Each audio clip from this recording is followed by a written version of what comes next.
US officials, for the first time on Monday, declared an official water shortage for the massive Lake Mead reservoir as 10 Western governors appealed for federal drought disaster aid.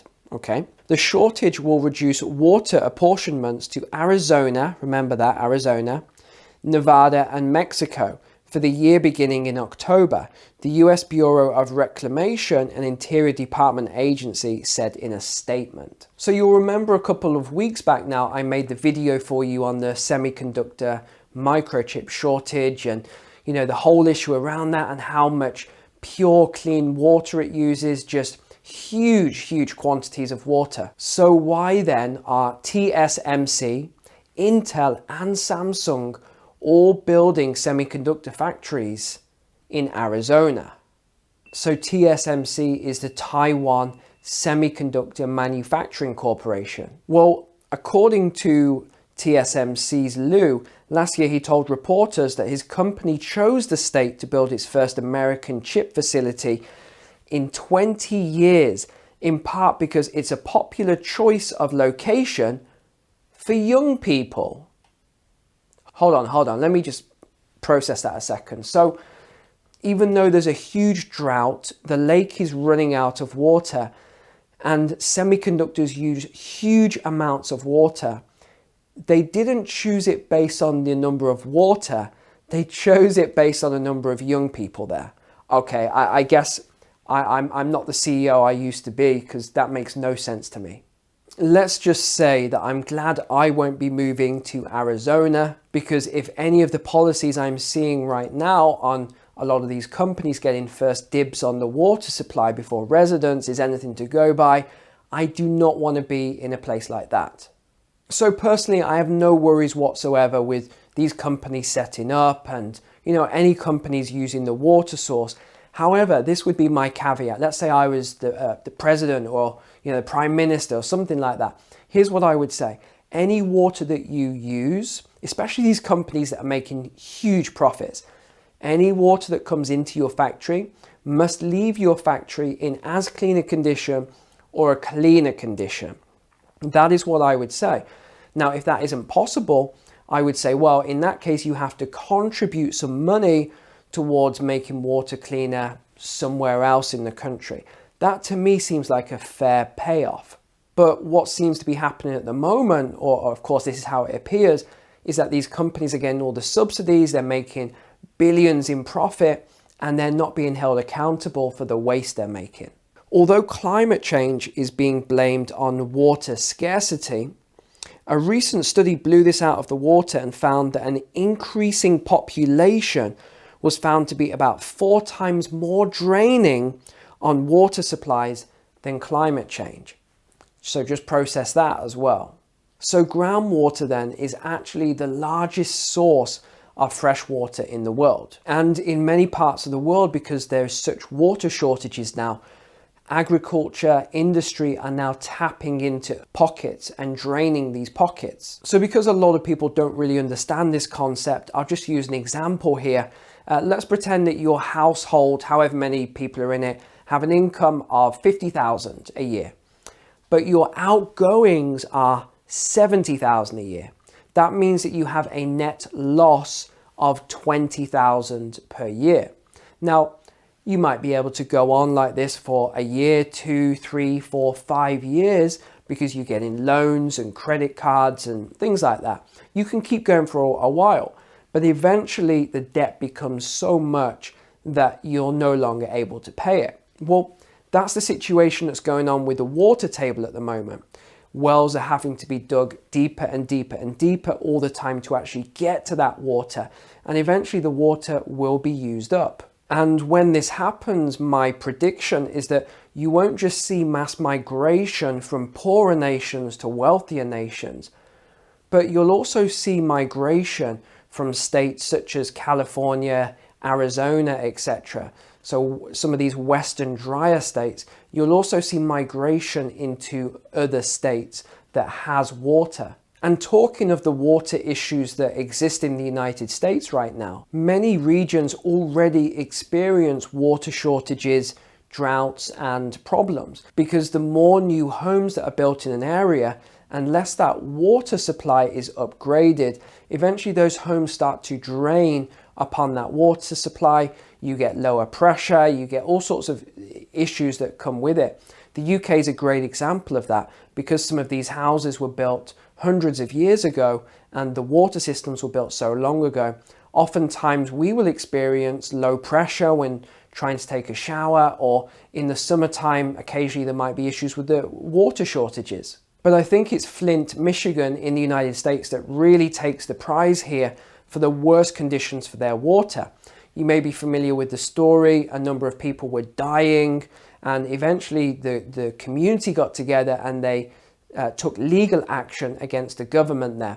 And what they actually found was the government had switched over their drinking water for a other source of drinking water to save money. This other source of drinking water had a lot of problems, lead pipes. So people got lead poisoning. They also got Legionnaire's disease. And in California, as I've talked about a couple of times now, farmers are now actually having to resort to killing their crops. Now, obviously, California is a very dry state, so a lot of the water comes from elsewhere.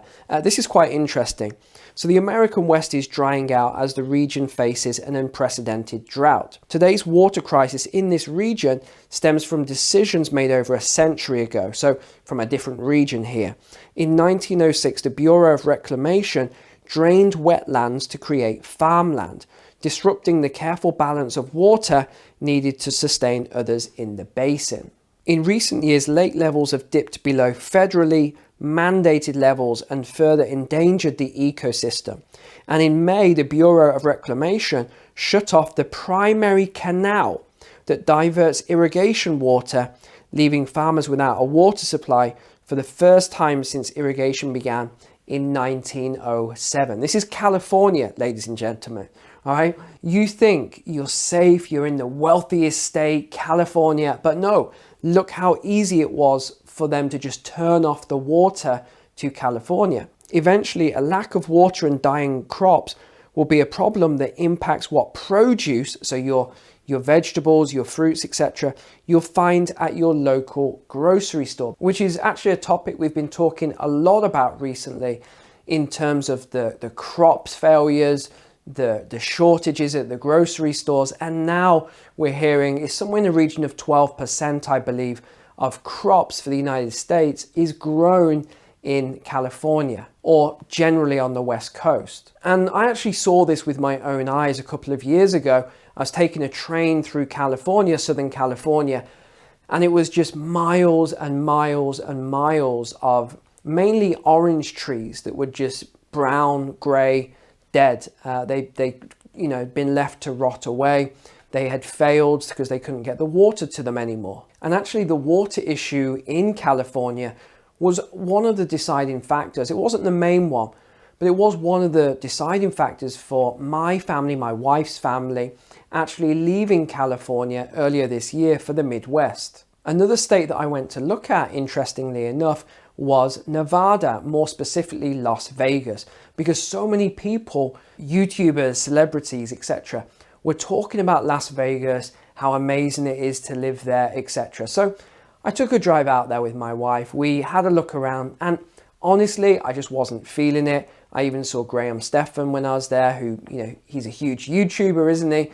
I just wasn't feeling it. And all that was in the back of my mind was knowing the water table's running down and down and down all the time, and Las Vegas is getting bigger and bigger and bigger.